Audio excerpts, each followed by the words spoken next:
Hey guys, ThatsAdmirable here. I've had a lot of requests on my videos to actually do commentary in post rather than just add in some music and cover up some of the commentary I did during the game because it's a live stream, so it's more interactive with chat and things like that. So taking the time today to go ahead and do that commentary on it. Would love to know what you guys think. Feel free to comment or just leave me a message on Twitter. Let me know what you thought of this one, and if you keep liking this content, I'll continue to do it. I very much enjoy it. I did play some of Sjow's Cthulhu Warrior deck yesterday, and this was one of the games I thought was particularly interesting. It illustrates a lot of points I'm often asked about, which is how do I win more games? What are things I should do in control matchups? How do I know what my win condition is? Things of that sort. And this kind of goes through a lot of those situations at various points in the game. So let's get into this one, and I'll explain some of my thought process that I was going through as I was playing this one.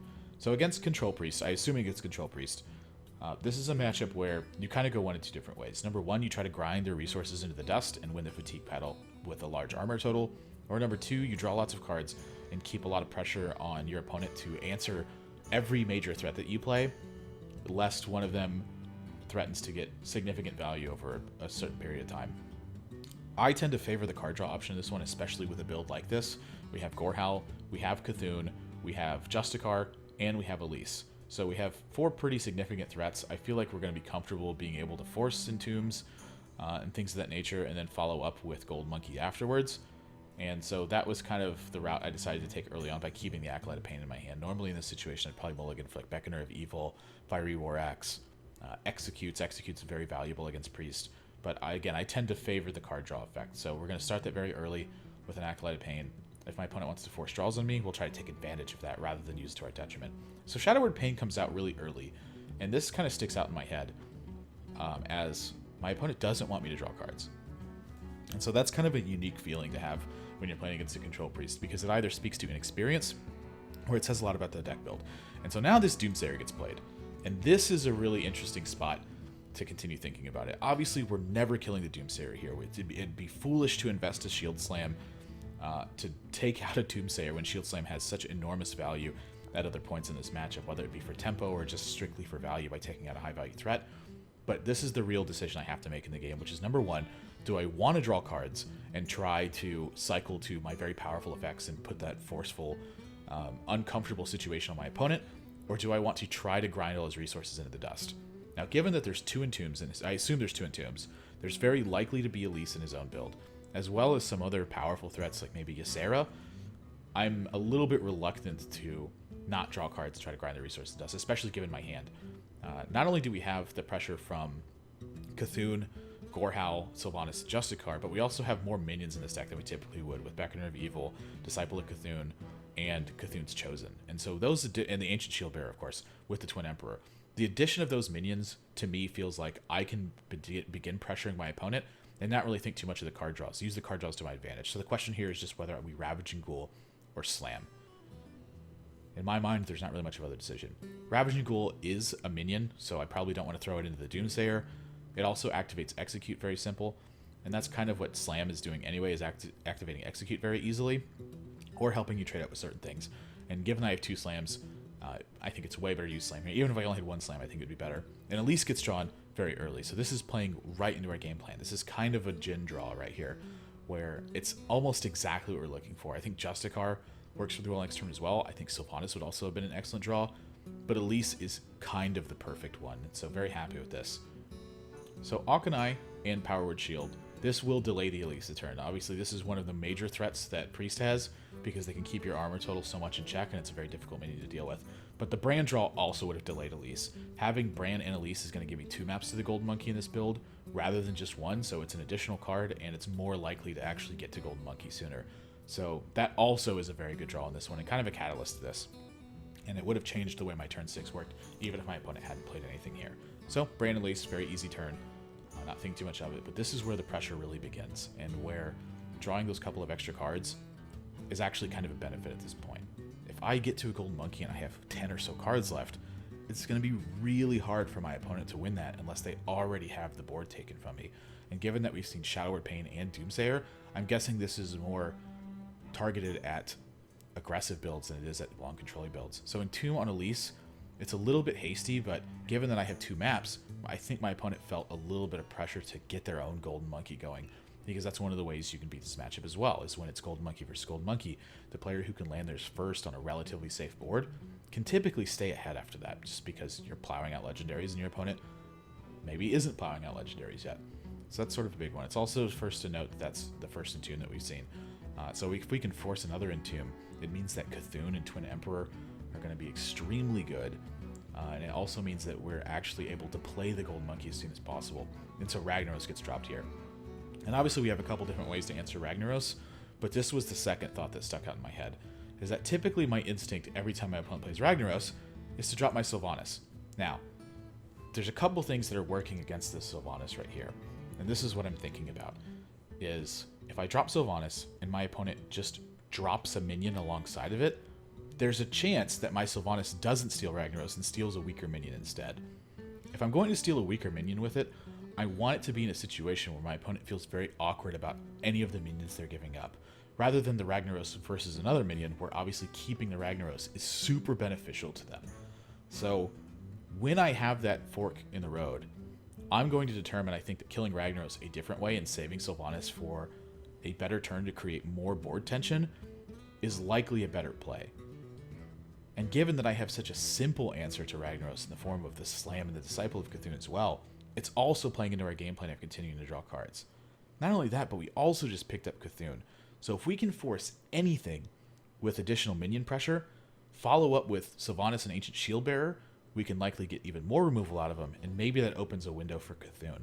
And so that's where my instinct gets overridden here by just clarity of thought. Now, a lot of people may look at this board and think very easy to slam and to Disciple of Cthulhu here, but it's not that necessarily it's an easy answer. The reason behind why it's so easy is kind of more important than anything else, because ideally you want to be looking for the best line, and sometimes your best line is easy, but sometimes your best line is kind of a weird looking play too. So you have to weigh those circumstances and find the best option. It's not necessarily just whichever one's the cleanest and looks the best. So Holy Nova isn't really much of a force. I don't feel too good about it, but we have Ancient Shieldbearer to back this up. We're amassing a big armor total. We have a Fiery Rex with still 2 charges on board. We have a 6/6 on board. My opponent has really yet to play any significant threats. I'm starting to think that this maybe isn't a typical pre-sec that I'm playing against. So there's a Shadow Word Death, and Justicar gets added. We're not too worried about the Justicar. It's not a major threat versus us because it's not actually building, it's just keeping him at 30. And our goal isn't really to burst him, it's to kind of overwhelm him at some point.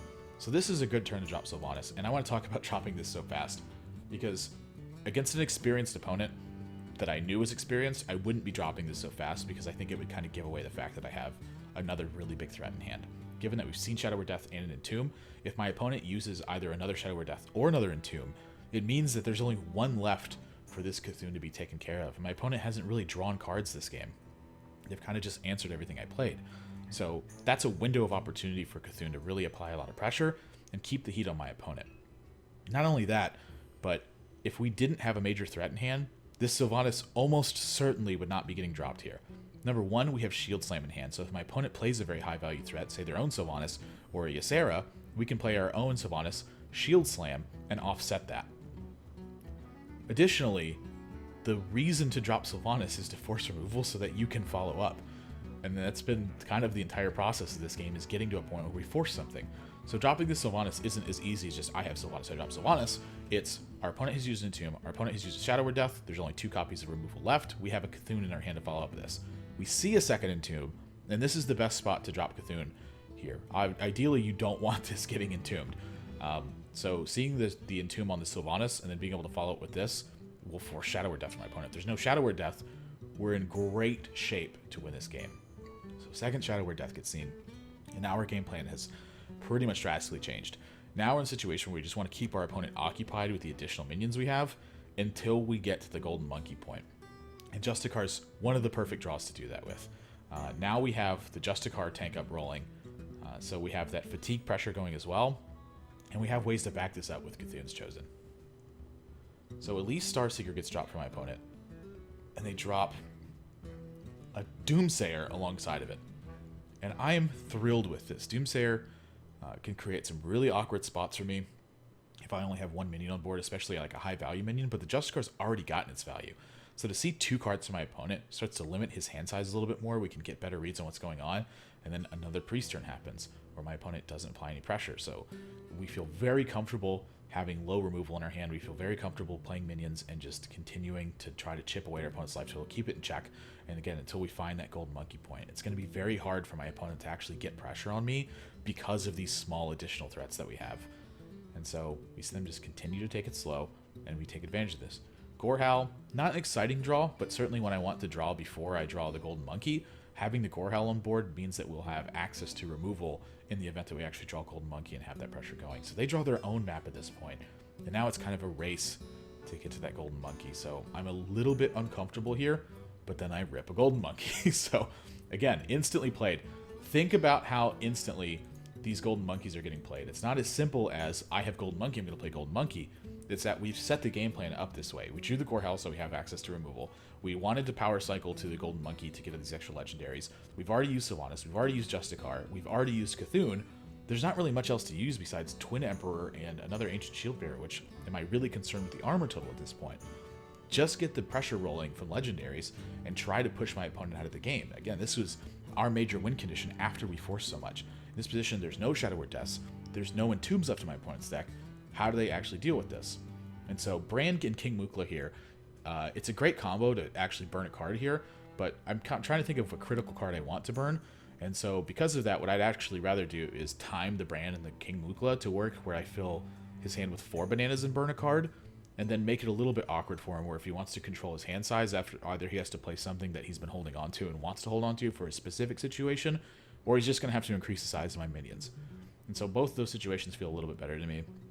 Ronin is clearly better than Brand and King Mukla here, especially given what I just thought about Brand and King Mukla when I initially saw it.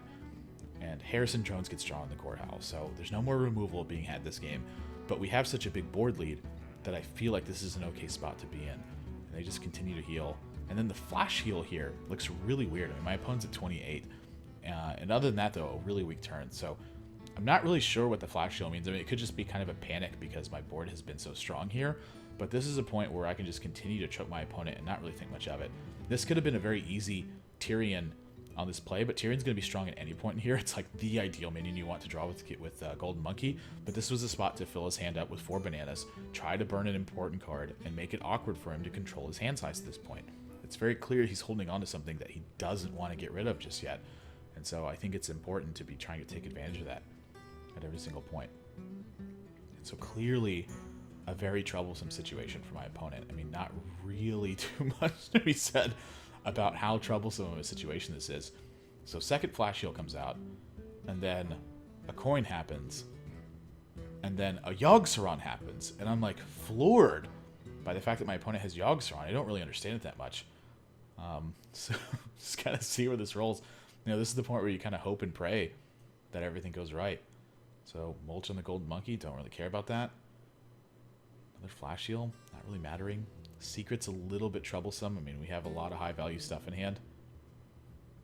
Starfire the own face. Always a good play. Bane of Doom. Wind Fury on my Ronin, and then execute. And this actually ends up coming back to bite him with the Infest here, so we can fill up his hand even more and try to burn some important cards. It's a pretty difficult one to actually lose in this spot. And Illidan, again, is just kind of like a great draw in this spot. Just keep the pressure on my opponent, not really think too much of it, and just kill their stuff, go wide on the board, and really keep this pressure up. I mean, I'm not really sure how my opponent actually wins in this spot. And so thinking about whether or not we want to trade the King Mukla, or whether or not we want to use another Arcane Missile, make it 2-1 from the Illidan. And at this point, trading in the Brand, I feel like Brand's gotten all the value it's going to get this game. And so using it here, I think, is just totally reasonable. So just trade it in. My opponent's hand is filled up with beasts. And then here, we know the secret is either Vaporize, Spellbender, Ice Block, or Ice Barrier. And so it's a 25% chance the King Mukla dies when I'm trying to attack here. And I think that's totally worth it. Not only this, but now we get the information it's Ice Block or Spellbender. It has to be one of those two, and there's nothing else it can really be. So then they have Golden Monkey from the left side of their hand post the Yogg-Saron. So the Yogg-Saron was trying to simply swing the board. And I'm not really worried in this spot because we have the big board lead. And typically when you have the board lead, that's like how you win the Golden Monkey matchup. But we also have Tyrion in hand, which Tyrion, again, is kind of like the big bad mamma jamma when it comes to these golden monkey spots. It's so powerful getting the Ashbringer, especially when we're at this enormous of a life total. And so obviously I'm never killing that Pagel in this spot. And another great draw comes off the top with Black Knight here. And so I just don't really think there's any way for my opponent to come back into this one. I mean, maybe a Deathwing can bring the board back for them temporarily, but they're at 3. I'm at 81, and I have Tyrion in hand. You know, I'm just not seeing it happen here. And then my opponent does have Deathwing. And look at the discards from this. So, the discards, Justicar, Jiraxis, Captain Greenskin, PL players? No, it's Dormew, Confessor Paletrus, Ronan, H. Harrison, and Bolf Ramshield. So even though my opponent's got this 12-12 on board, there's not really any way they could win. They had to discard basically half of their legendaries to this, and then Archmage Antonidas gets drawn. It's very rare that in the old Monkey battles you have 2 different cards in your hand you can use to activate Archmage and a regular neutral minion. But this game's just pretty much done at this point. I mean, the Tyrion contests the Deathwing, like, perfectly. Princess Huhuran is no difference to this board. And it's kind of smooth sailing from here. They really have nothing left. We know that it's either Ice Block or Spellbender from the Secret, so there's not really much they can do about that. Arcane Missiles gives me an extra Fireball. Just tank up, and not really anything they can do about it. I mean, I'm trying to think of a draw that even gets them back in the game here. Maybe Black Knight and a hit into Reno Jackson, but the pressure's just mounted too much at that point, and it ends up in a win. And so this game really, I hope, illustrates the points of playing to your win condition, not really like falling victim to what you think your opponent's going to do, and not being afraid to follow through on your game plans.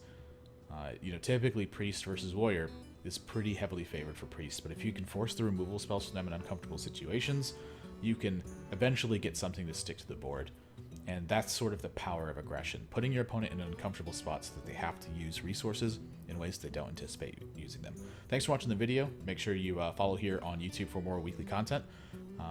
Pumping out about 5 pieces a week right now, unless I have a tournament to travel to, whether I'm casting in it or playing in it.